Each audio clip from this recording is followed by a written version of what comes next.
Hello friends, today we are going to discuss about investigator brochure. So, what do you mean by investigator brochure? So, we can tell that this brochure is prepared for a presentation to tell the clinical investigator what is the presentation to the investigator's IRB. IRB means Institutional Review Board or Independent Review Board. So, we can tell that this investigator brochure is a compilation done by the clinical based on the clinical as well as non-clinical data about the investigational product that is relevant to the study of the product in human subject. So it will be helpful regarding the clinical as well as non-clinical data if you are going to perform for the next investigation process.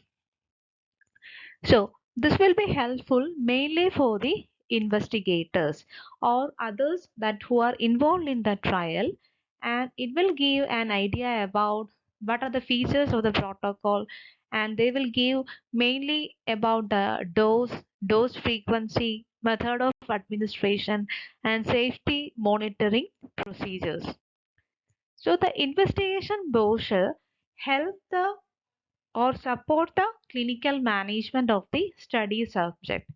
So the thing is that in investigator brochure, we have to keep the information or we have to present in a concise manner, simple, and we have to include the main objective in a non-promotional form.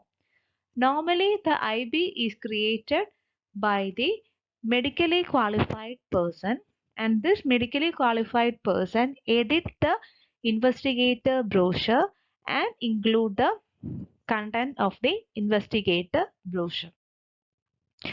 So, who is reviewing the investigator brochure? Whatever it is, medical practitioner only doing the investigator brochure.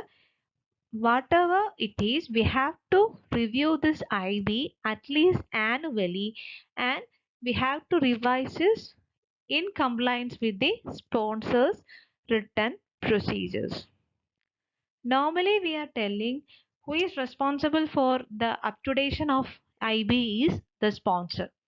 So, the sponsors get the investigator brochure idea made by the investigator, and the sponsor with the investigator is responsible for giving the proper data to the IRBs.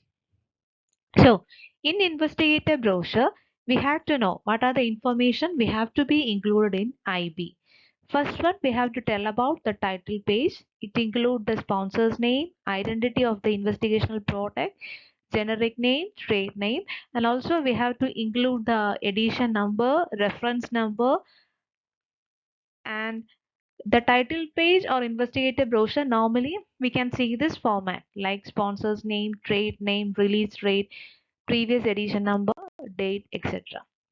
And the title page followed by the confidentiality statement means instructing the investigator or recipient to treat the investigation brochure as a confidential document, means it should be not transfer the information to the third party.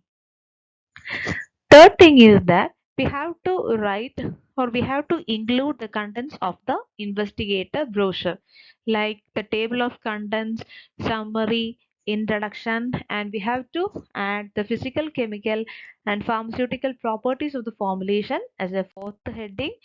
And the investigator brochure, mainly we can see this main four headings in a IB, and followed by the non-clinical study. So in the non-clinical study, it should start with the non-clinical pharmacology, kinetic part, as well as toxicological study, and non-clinical followed by what are the effect in human. So in that we have to include the kinetic part, safety and efficacy part in humans, as well as any marketing experience is there we have to include in the IB, followed by the summary of the data and the guidance for the investigator, and if any relevant publication is there in relation we have to include, and finally reports. So this is a normal format of an investigator brochure. How it's clear what it is investigator brochure and what are the parts of an investigator brochure and what is the normal format of an IP and who is creating. How this is useful for you. If you find useful, please share to your friends. Thank you. Thank you for watching.